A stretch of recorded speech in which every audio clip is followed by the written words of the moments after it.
প্রতিদিন ভাবি যে আজকে ভিডিও করব, ভিডিও ছাড়বো, প্রতিদিন একটা করে ভিডিও দেবো। টাইম থাকলেও দিতে পারি না। টানা ১ সপ্তাহ খুবই শরীর খারাপ। ভিডিও করতে যেন আর ইচ্ছাই করে না। কিন্তু জানো তো, এই সোশ্যাল মিডিয়ার দিকটা আমার খুবই পছন্দের। তেমন সব ক্ষেত্রে ভালো না।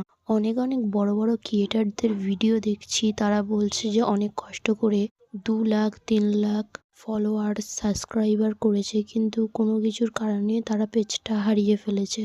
তোমরা বলতে পারো যে তুমি এখন ১০০ সাবস্ক্রাইবার করতে পারলে না, এই চিন্তাটা কেন মাথায় আসছে? আমার মাথায় আসছে না, আমি এক্ষুনি ভয়েস দেওয়ার আগে ভিডিওটা দেখছিলাম। সেতুদির ভিডিও তোমরা নিশ্চয়ই দেখেছো। চন্দ্র সেতু, ওনার বেবি হওয়ার আগে থেকে যে ভিডিওগুলো করে এসছে, বেবি হওয়া পর্যন্ত, সেই সব একটা পেজে স্মৃতি হিসাবে ছাড়া ছিল। কিন্তু সেই পেজটা কিভাবে কেউ হ্যাক করে নিয়েছে, সেটা শুনছিলাম আর কি, খুব খারাপ লাগলো।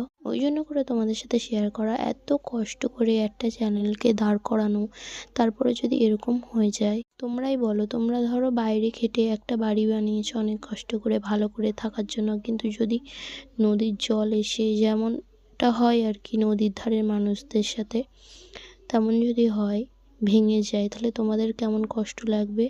ঠিক তেমনই ওইসব কথা ভাবছিলাম, যে একটা মানুষ কত কষ্ট করে একটা পেজ দাঁড় করায়, তারপর যদি অমনটা হয় তার সাথে, তার যে কতটা কষ্ট হয়। আর আমরা তো এখন কিছুই করতে পারিনি, সে বাদ দাও। আমি দেখেছি একটা জিনিস, তোমরা না আমার কাজের ভিডিওটা বেশি পছন্দ করছো। অন্য ভিডিওর থেকে কাজের ভিডিওটাতে বেশি ভিউস আসছে। দেখো, প্রতিদিন তো একই কাজ করি, তাই তোমাদের নিশ্চয়ই ভালো লাগবে না যে একই ভিডিও বারবার দেখি। আর আমারও নিশ্চয়ই ভালো লাগবে না একই ভিডিও বারবার বানাই। অনেক দিন পরে ওই জন্য করে কাজের ভিডিও শেয়ার করছি। আর এদিকে দেখো, আমাদের পুকুরের জল না অনেকটাই তুলে নেওয়া হয়েছে চাষের জন্য। আর বাসন মাজতে না খুব কষ্ট হয়, এই নিচু হয়ে হয়ে জল তুলে বাসন মাজতে হয়। আমার যেহেতু কোমরের সমস্যা, ওই জন্য করে আমার তো বেশিই কষ্ট হয়। বালতি করে জল তুলে নিয়ে তারপরে আমাকে ওখানে বসে বসে বাসন মাজতে হয়। আমি তো পাতার চালে রান্না করি, খড়ের চালে রান্না করি, ওই জন্য করে মশলার কৌটোগুলো খুব নোংরা হয়। আজকে সেগুলোকে ধুইব। এই ফটো ফ্রেমটা আমার একটা জায়ের মেয়ে দেখাতে নিয়ে এসেছিলো কেমন হয়েছে, কিন্তু আমাকে বারণ করেছে, তুমি ভিডিওতে দেখিয়েছো, কিন্তু যখন ছাড়বে ওটা কেটে বাদ দেবে, ওই স্টেপটা আর কি। আমি বললাম কেন?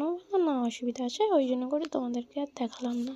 অনেক দিন ধরে ভাবছিলাম কৌটোকাঠিগুলো পরিষ্কার করবো, কিন্তু হয়ে উঠছিল না। কারণ আমার না কোনো কাজ করতেই ইচ্ছা করছে না। মনে হয় যেন সারাক্ষণ শুয়ে বসে থাকি, এতটাই গা হাত পা ঝিমিয়ে আছে, এতটাই কষ্ট হচ্ছে।